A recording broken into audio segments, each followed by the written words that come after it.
Greetings, my dear friends. This is Dreamweaver Mystics, as always.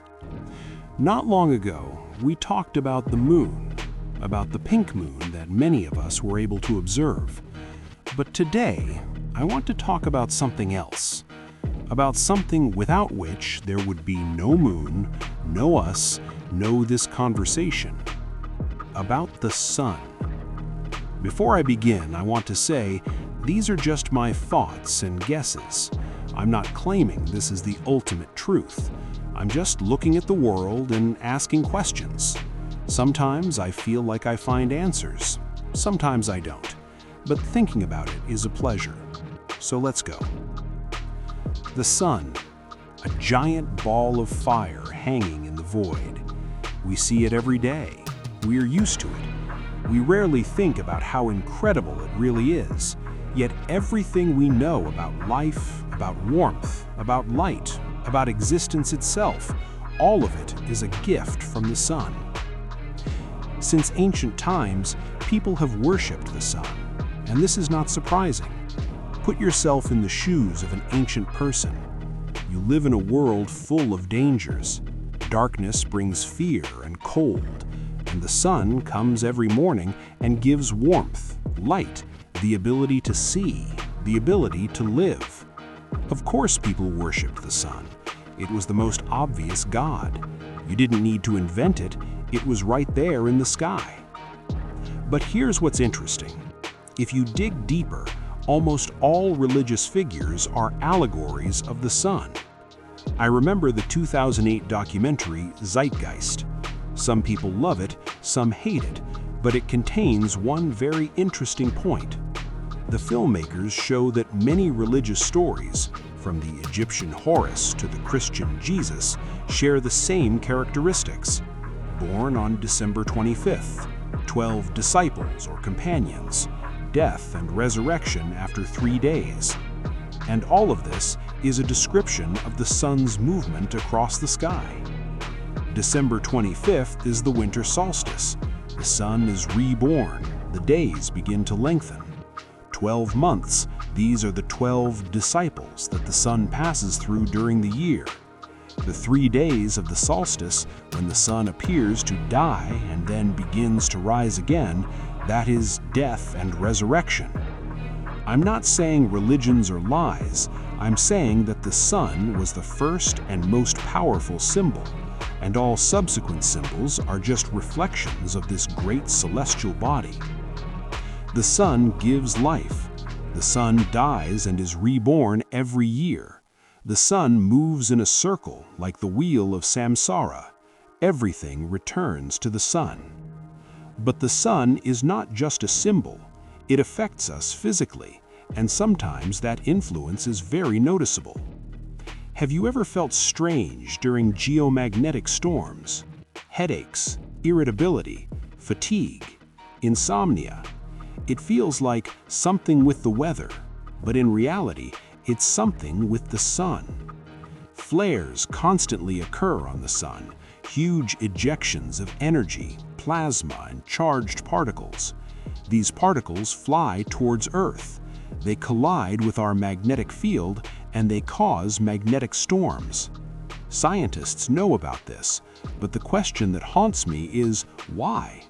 Why is nature arranged so that the star that gives us life periodically bombards us? Why does our well-being depend on what happens 93 million miles away from us? Maybe it's not a side effect. Maybe it's part of the plan. Think about it. Magnetic storms are not just headaches. They are a reorganization of the entire body. Some people become more sensitive. Some see vivid dreams. Some suddenly remember what they had forgotten. Others, on the contrary, fall into apathy. What if the sun is not just burning hydrogen? What if it is sending us signals, energy waves that reboot our system, like restarting a computer? We've talked before about how we are biorobots, how our bodies are machines, and the soul is a file or a driver. So perhaps the sun is a charging station or a server that updates our programs. I don't know, But I notice that after strong solar flares, I feel different. Sometimes worse, sometimes, on the contrary, with some new understanding of things. The sun affects not just humans, it affects all living things. Plants reach for the sun. They turn their leaves to catch every ray. They bloom when the sun gives them the signal. They sleep when the sun sets. Without the sun, there would be no photosynthesis, no oxygen, no life. Animals also depend on the sun. Their breathing cycles, migrations, hibernation, everything is tied to the sun. Birds fly south when the days get shorter. Bears hibernate when the sun loses its strength. Even the orca hunts, guided by light. Even we humans, with our artificial lighting and round-the-clock schedules, we still depend on the sun. Our circadian rhythm, hormones, mood, all of it is controlled by the sun. Now imagine what would happen if Earth were a little closer to the sun, or a little farther away. This is not just a hypothetical question, it is a question of life and death. If Earth were just 5% closer to the sun, the temperature on the planet would rise so much that the oceans would begin to evaporate. Water would turn into vapor. Vapor would create a greenhouse effect. The temperature would rise even higher, and eventually Earth would turn into a hellscape like Venus, where the temperature is about 900 degrees Fahrenheit, where there is no life, no water, nothing.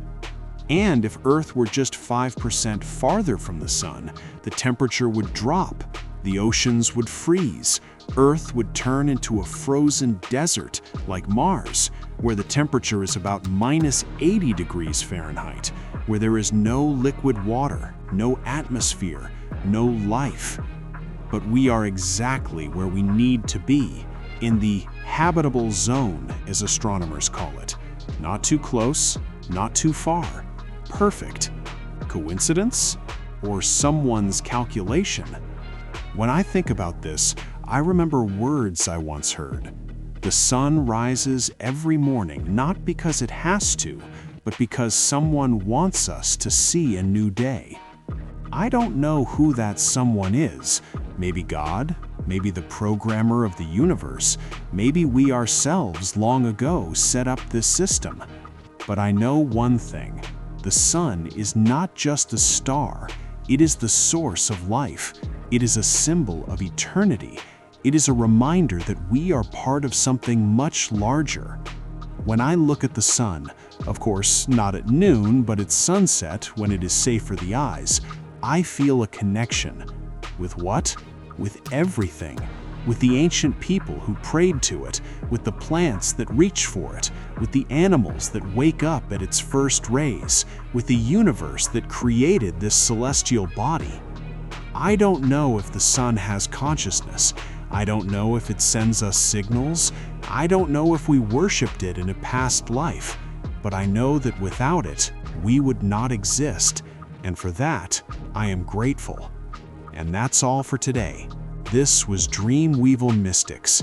Until next time, and don't forget to look at the sky, even during the day, even when the sun is bright. But don't look directly. Protect your eyes.